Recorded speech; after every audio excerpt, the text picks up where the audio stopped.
என் தங்கச்சி ஜெனிஃபர் சொல்லுவா, என் தம்பி ராஜேஷ் சொல்லுவான், என் மகள் தேன்மொழி சொல்லுவா, எல்லாரும் சொல்லுவான். என் மகள் தேன்மொழி, அப்பா இவர் நல்லா வேலை செஞ்சார், வேலை செய்யல, அவளுக்கு தேவை ஒன்றும் இல்லை. உண்மை வரும், அவனுக்கு பொறுப்பு போகும். இங்க வேலை செஞ்சவனுக்கு தான். சீமான்கிற ஒருவனுக்கு வேண்டியவன் வேண்டாதவன் கிடையாது. வேலை செய்யறவன் வேலை செய்யாதவன். இயங்குறவனோடு இயக்கம் இயங்கி கொண்டிருக்கும், இயங்காதவனை விட்டு போய்கிட்டு இருக்கும்.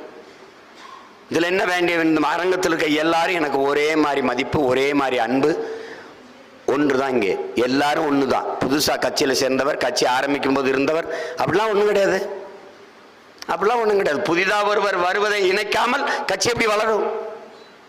கட்சி எப்படி வளரும்? அப்படிலாம் செய்ய முடியாது.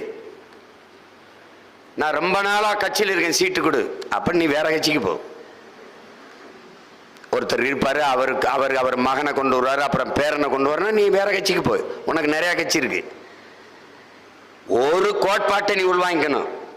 உன் லட்சியம் வெல்லணும்னா உன் கட்சி வெல்லணும். கட்சி வெல்லணும், லட்சியம் வெல்லணுமா இல்ல நீ வெல்லணுமா? நீ ஜெயிக்கணும்னா, நீ ஜெயிக்கிறதுக்கு என்ன இடம் கொடுக்குறான்னு அங்க போ. உன் லட்சியம் வெல்லணும், கட்சி வெல்லணும்னா கட்சி என்ன முடிவெடுக்குதோ அதை செய்ய பழகிக்க. சும்மா போயிட்டு மறக்காம சர்ப்ரைஸ் பண்ணுங்க. தேங்க்யூ. நீ எப்பேற்பட்ட கொம்பனாவும் இரு, நீ எந்த நாட்டின் அதிபனாவும் இரு, என் இனத்தை தொட்டா உன்னை தூக்கும்டா.